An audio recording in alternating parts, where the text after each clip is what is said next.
আসসালামু আলাইকুম। আজকে করবো চিকেন কারি। তো সবার প্রথমে মুরগির মাংসটা ভালো করে ধুয়ে নিচ্ছি।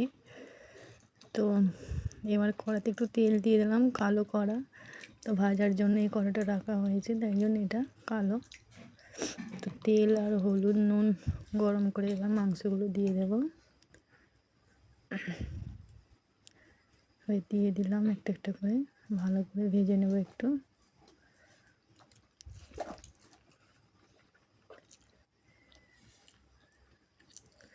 এবার একটা ডিশের মধ্যে মশলাটা মাখিয়ে নেব। হলুদ, নুন, ধনে গুঁড়ো, জিরে গুঁড়ো, একটু তেল দিয়ে ভালো করে মাখিয়ে নেব। লঙ্কা গুঁড়ো দিয়ে এবার মাংসটা ভাজা হয়ে গেলে ওর মধ্যে দিয়ে মাখিয়ে নেব।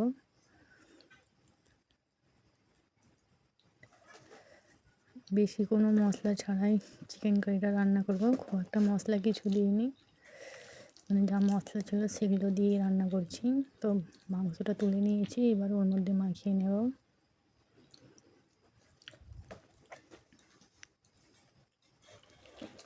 এবার ভালো করে ওটা মাখিয়ে নেব। ভালো করে মাখিয়ে নিচ্ছি।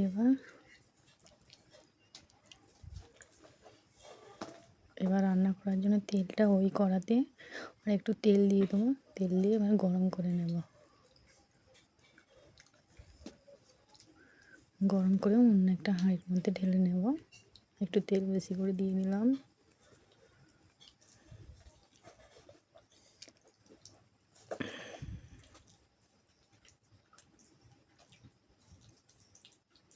হাঁড়ির মধ্যে এবার তেলটা গরম করে নিয়ে গরম হয়ে গেছে।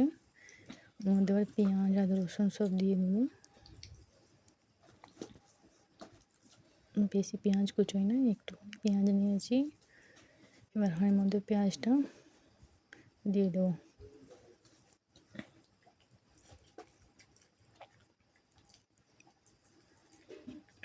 এদিকে ভাতও হয়ে গেছে, ভাতটা কষিয়ে নেব। পেঁয়াজটা দিয়ে দিলাম, এবার একটু লাল করে নেব। ওর মধ্যে আদা রসুন বাটা দিয়ে দেবো।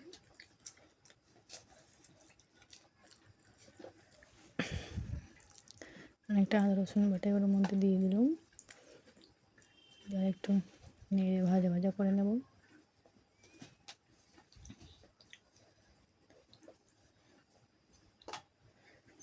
একটু ভেজে নেব ওই দুটো।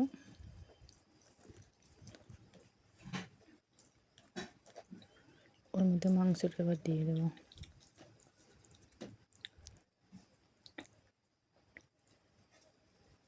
এবার মাখানো মাংসটা ওর মধ্যে দিয়ে দিলাম।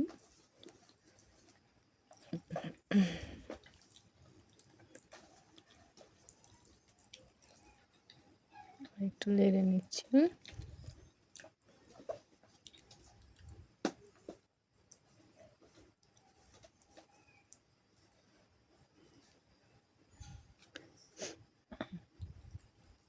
একটু ধনে পাতা দিয়ে দিলাম।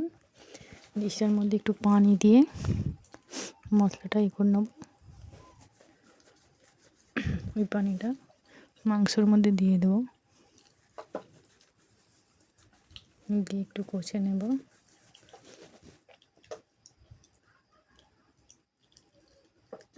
অনেকটা তেল ছেড়ে দিয়েছে।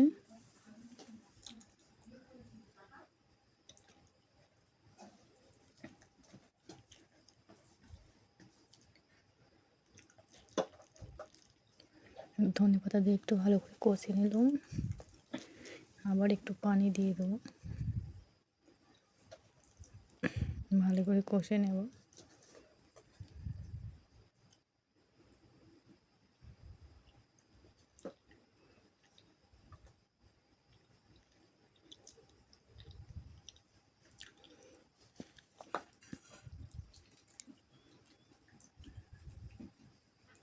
পানি দিয়ে দিয়েছি, পানিটা একটু কষে নেব।